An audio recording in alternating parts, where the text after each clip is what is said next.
Hello and welcome to the podcast. I'm Karen Weaver. My guest today is a game changer, both on the national stage and on his own campus. He's one of the leading voices in NCAA Division III governance and transformation. As the newly appointed chair of the NCAA Division III President's Council, he represents over 430 colleges and universities and 44 voting conferences, advocating for student athletes and shaping the future of college sports. Oh, and did I mention he's also the D3 representative on the NCAA's prestigious Board of Governors? But that's just the start. Back at his campus, Juniata College in central Pennsylvania, where he's their 12th president, he's spearheading a renaissance on campus in athletics. Under his leadership, Juniata has added 5 new athletic teams in the past 4 years. Wow. And opened a cutting-edge $4 million sports facility and hosts the 3-time national champions in women's volleyball. Balancing NCAA level leadership with transformative campus innovations, that's a story worth telling. Please welcome Dr. James Troha to the podcast. Well, thank you, Karen. I wasn't expecting that. I'm going to use Well, I feel like it's worthy because you're so much. I want my listeners to understand how intricately you've been involved in this whole space. And Jim, where should we start? We've talked about a variety of things: enrollment and retention, challenges D3 is facing financially, the athletic training crisis. I do want to talk to you about that. Yeah. And of course, the House settlement case. Where would you like to start? Well, I first want to say, I don't know if I'm an anomaly or not, but growing up in a sports household where athletics was always part of my upbringing. I played sports. I went to college to play college baseball. I have coached at the Division I level, the Division III level. I have supervised athletics. My entire career has been in higher education, so I've been around athletics. And then when I became president here at Juniata, I remember getting an email from my commissioners asking if I would want to participate on the President's Advisory Group, which is a group that sits underneath President's Council. And I said, oh my gosh, I'd love to do that. And that turned into an appointment to President's Council, which turned to I was vice chair and now I'm chair. And then I just this fall got elected to the Board of Governors. But I say all that because I see it as part and parcel of my responsibility, something we just talked about off camera, which is a huge part of the undergraduate experience of a lot of students. And those student athletes deserve, I think, the kind of attention that presidents and ADs and vice president for student lives and provosts should give them for this commitment they are making to their own discipline, if you will. And here at Juniata, about 40%, 38% of our students are participating in a Division III sport. So it's a big part of what we have here. And so I feel that it's a bit of an obligation for me to understand that dynamic and that paradigm to the best of my ability, so I can then deliver to them the experiences that they deserve as a Division III student athlete. So my involvement, yes, I've loved athletics and it's just part of who I am, but it certainly intersects with the job that I have now and has for a very long time. So that's what I just want to start there and just say I'm passionate about it. I think this is partially why the NCAA has continued to ask me to do different things, is because not all presidents are in this space who maybe want to be in this space, but I do, because not only do I love it, but I think it's an important part of what we do as college leaders. Could not agree more. Could not agree more. And so one of the things I know you want to talk about was enrollment and retention. And I think this is where I think the rubber hits the road right now for a lot of us in leadership positions, is how do we leverage the sports teams that we have to drive enrollment at a time when demographics are working against us. And I just saw something yesterday where I believe in the state of Pennsylvania, from 2023 to 2041, we are going to experience a 17% drop of high school graduates. Yes. In our region, it might be even a little bit higher. I'm talking the Northeast region. Mm-hmm. And so you can't just depend on academic programs anymore to attract students, you got to have other experiences for which athletics is one.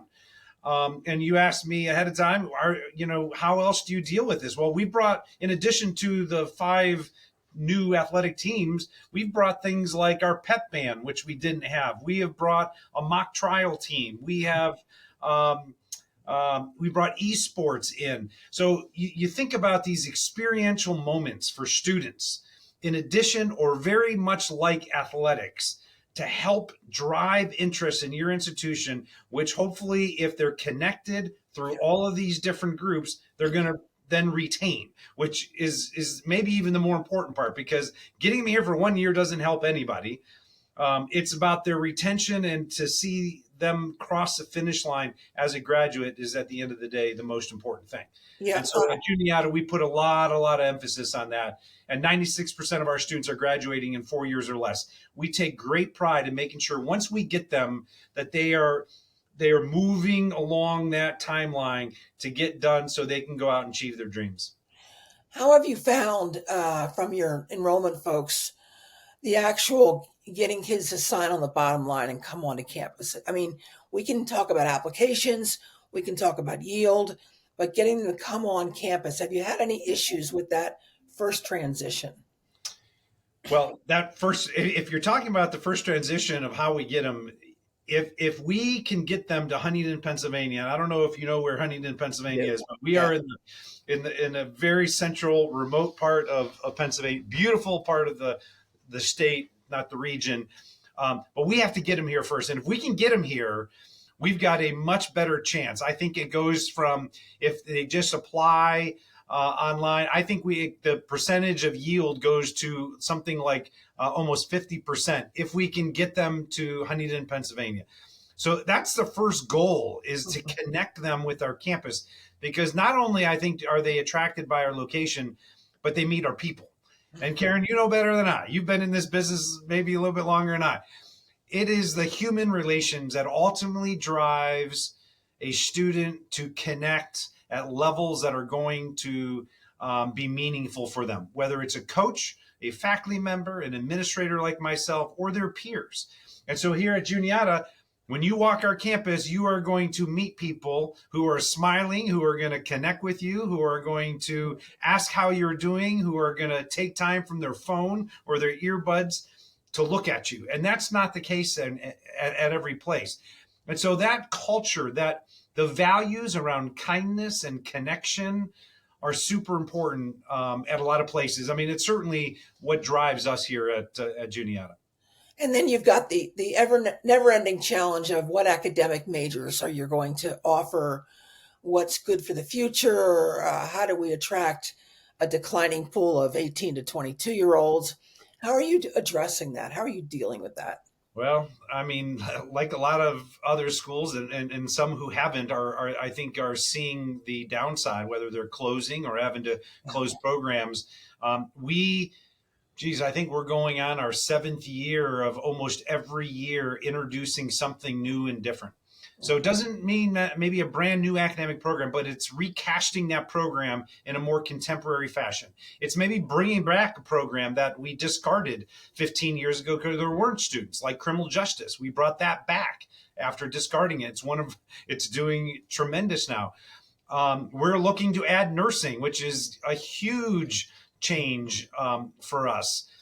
We've been very hard in the sciences. We send a lot of students into graduate school for research and medical school, pre-vet, pre-dental, that sort of thing. Nursing's a little bit different, and we hope to receive our full accreditation from the state of Pennsylvania in January, February. We've already hired our director. We've already built our simulation lab, and we'll be able to advertise once we get that. So, Karen, at the end of the day, you've got to continue to evolve. You've got to continue to offer programs that are in demand. And yes, you got to do some of the hard work, which not a lot of my colleagues love to do. And that is to stop some things that you've been doing for a period of time. Higher education is well known for add. We're not well known for take away, which gets us into trouble. Yeah. And so we've got to be creative and entrepreneurial and thinking about ways that we change what we do while still remaining committed to our core mission of providing a first-rate quality education for our students. Not just education, but an experience for our students, because we know that it's more than just about what takes place in the classroom. It's about what takes place on the athletic fields, in the choir room, in the mock trial courtroom. All those types of experiences builds out the experience that we talk about, when you're considering Juniata College. So let's talk about the $4 million athletic facility and the addition of 5 teams. How were those decisions made? Well, the facility was directly related to us adding men's and women's lacrosse and having a below subpar field for our men's and women's soccer team.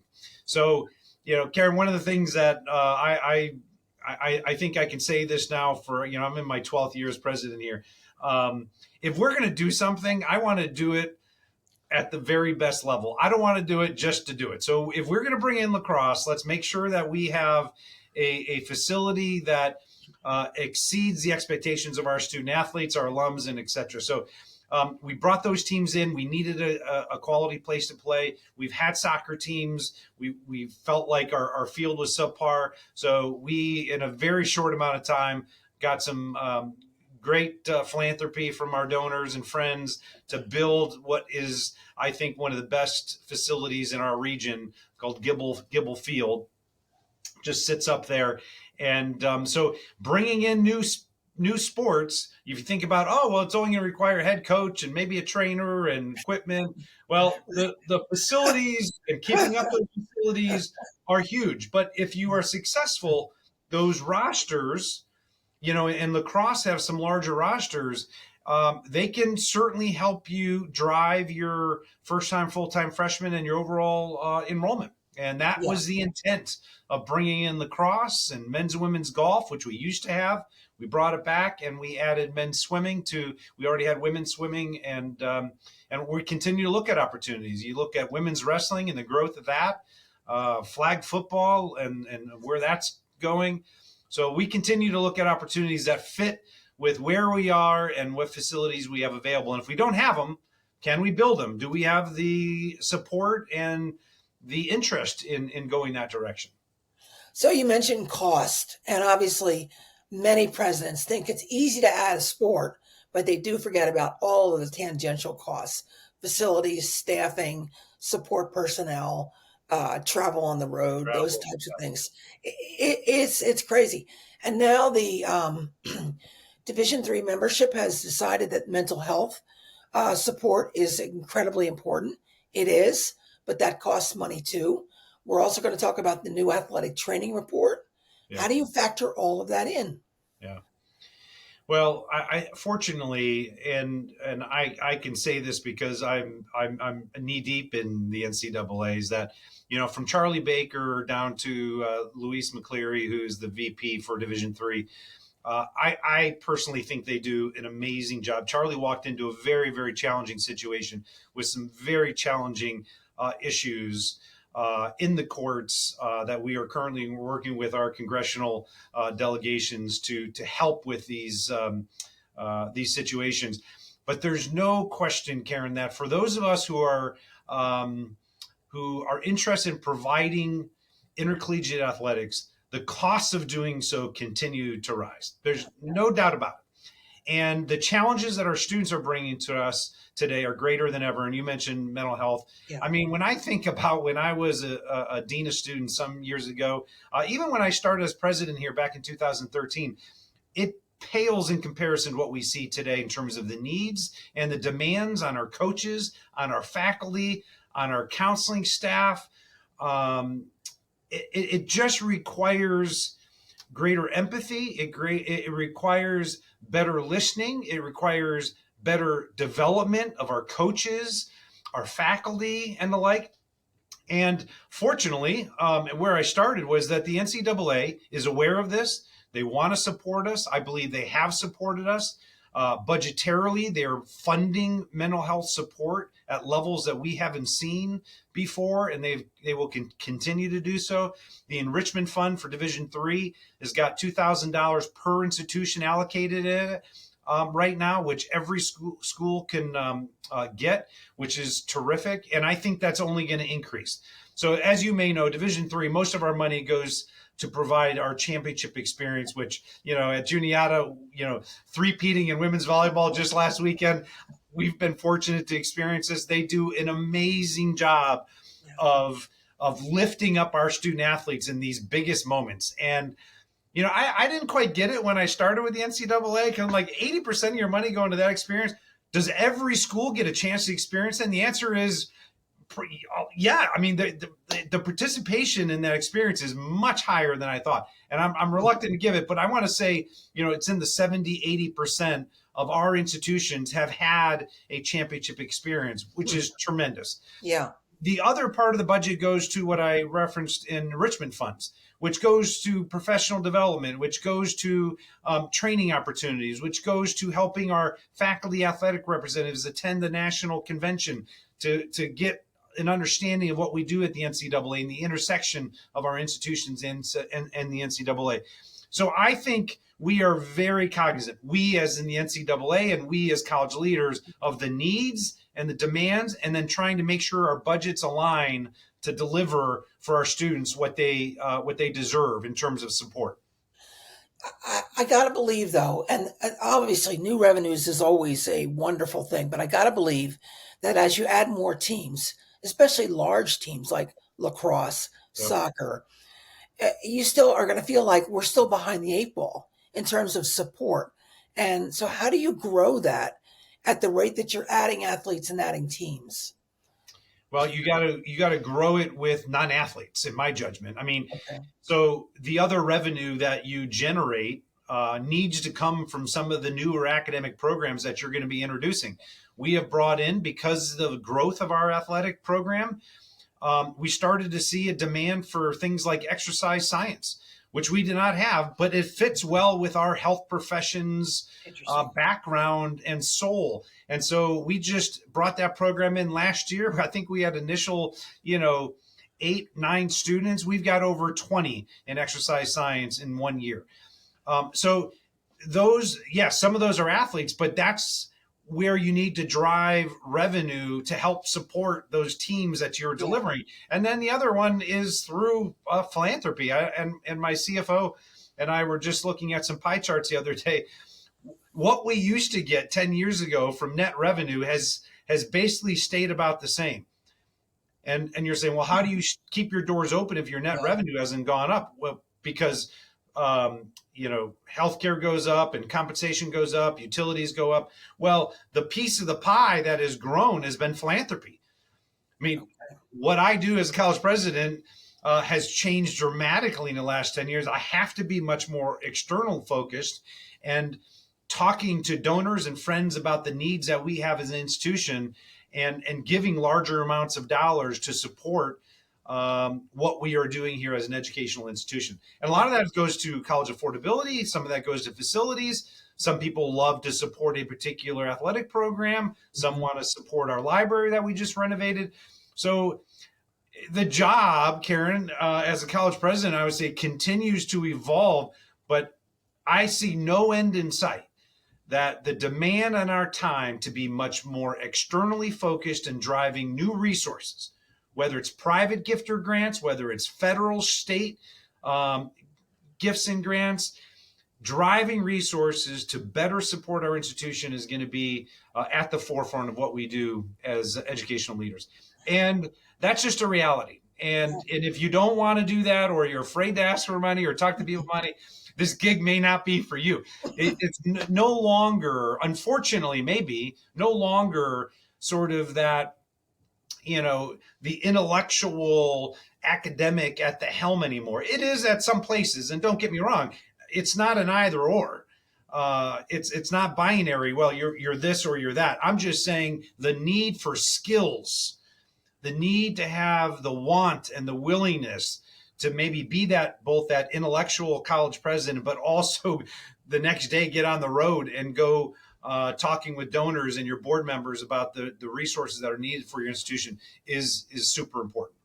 Well, when I'm reading your accomplishments at Juniata, I'm floored by the number of boards you currently sit on. or have sat on. And I'm wondering if that serves two purposes. It helps you meet more people, but it also helps you develop avenues for potentially asking them for help, right? Yeah, I think if I'm going through the Rolodex in my mind of boards that I've sat on, um, to be perfectly honest, there's really two reasons why I extend my time into um, kind of that volunteer space. Number one would be to connect with my community. Locally here, my wife and I led the local United Way campaign when I was on the United Way board. I've been on the board until just recently. My term expired at the hospital. That hospital is critical for us here locally. I'm on a local bank board, which, yes, has some connections to the college, and we occasionally would want their support.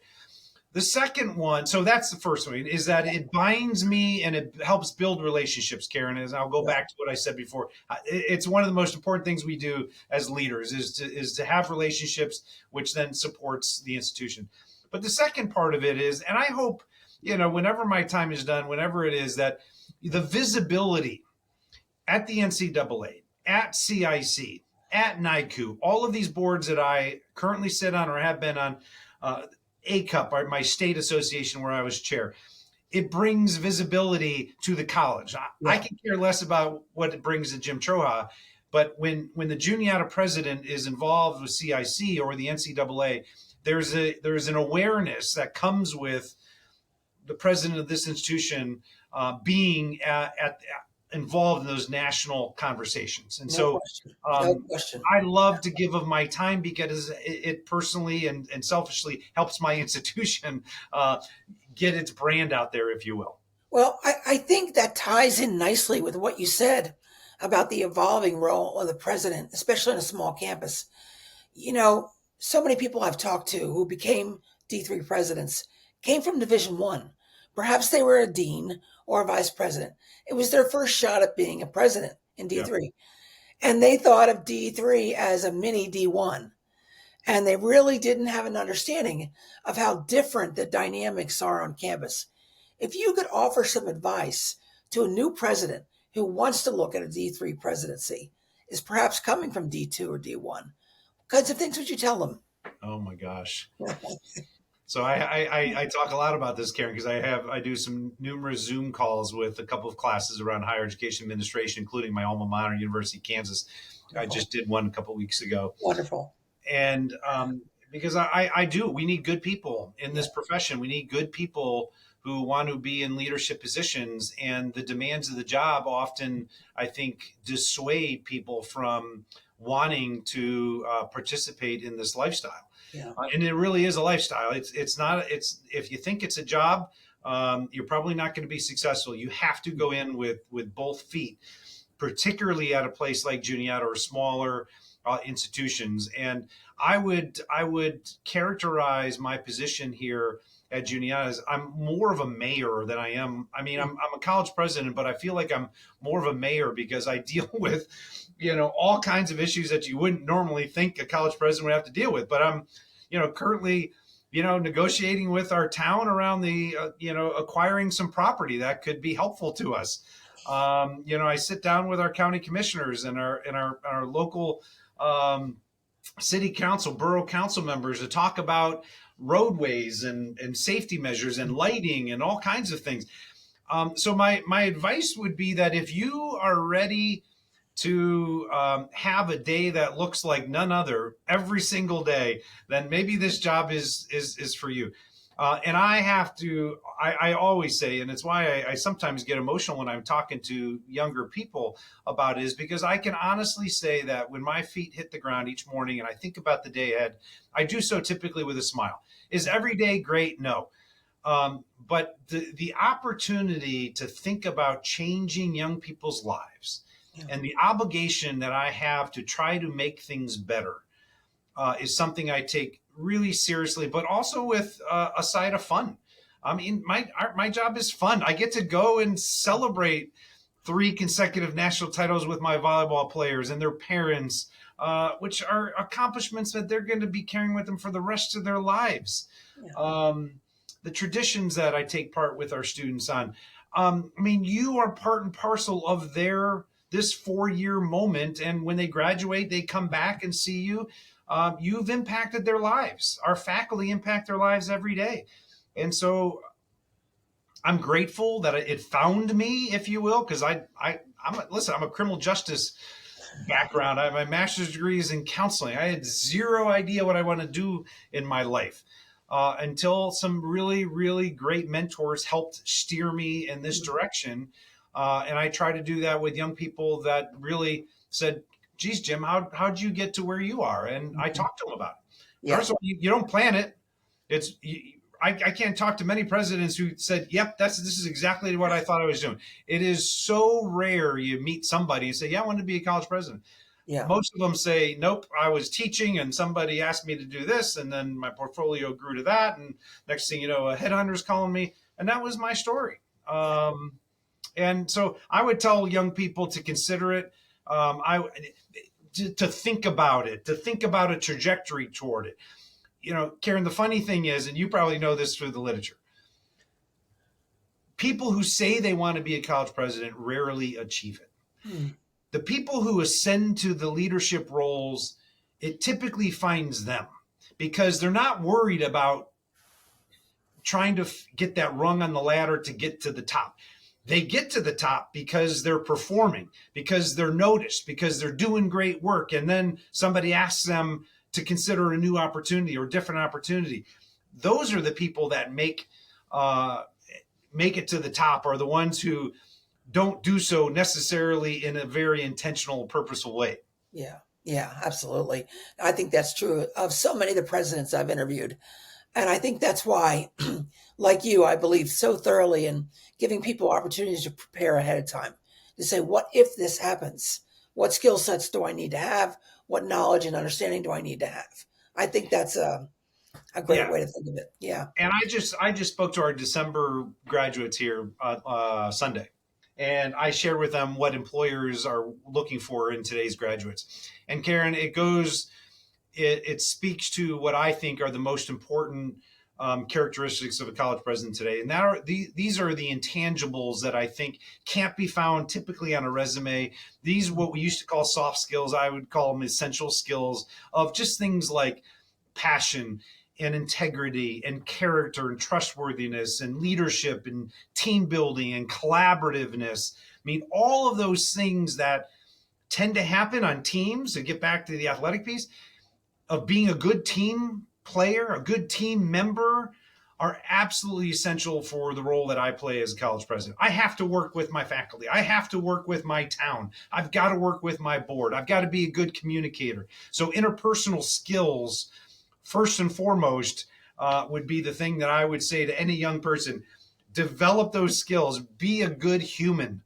The competencies that you develop over time will help support you, but you got to start with a good foundation of just being a good human being. Yeah. And people will find you and give you other responsibilities will ultimately lead to an important position within an organization. Could not agree more. So as we wind down our conversation, I always have to ask, if you were king for a day in college sports and you could help presidents understand what they need to plan for, but also what they might hope for in the next 5 years in college athletics, what would you say? The first thing that comes to mind is engagement. I mean, we have experts in Indianapolis with the NCAA who this is what they do for a living every single day. And as college administrators, we have a multitude of responsibilities and constituents to serve. The NCAA, we are a membership organization, and they are here to serve us. I would say to any president, AD, faculty, athletic representative, is to lean in to the NCAA and the expertise that they bring to us. And so read the materials that they send out publicly. Go to the website. There are all kinds of resources that are available through the NCAA. There are webinars that they produce. There are funds that are available to our institutions. And I think what I have seen is, a lot of my colleagues who maybe don't have the athletic background that I do, just don't know and aren't aware that these resources exist, Karen. And so I would say take advantage of what the NCAA does for us.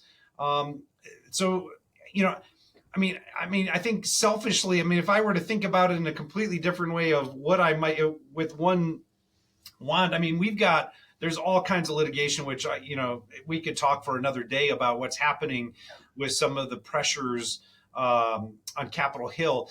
But this notion around students as student athletes as employees, I would want to make that go away because that would be absolutely detrimental to Division III athletics, particularly.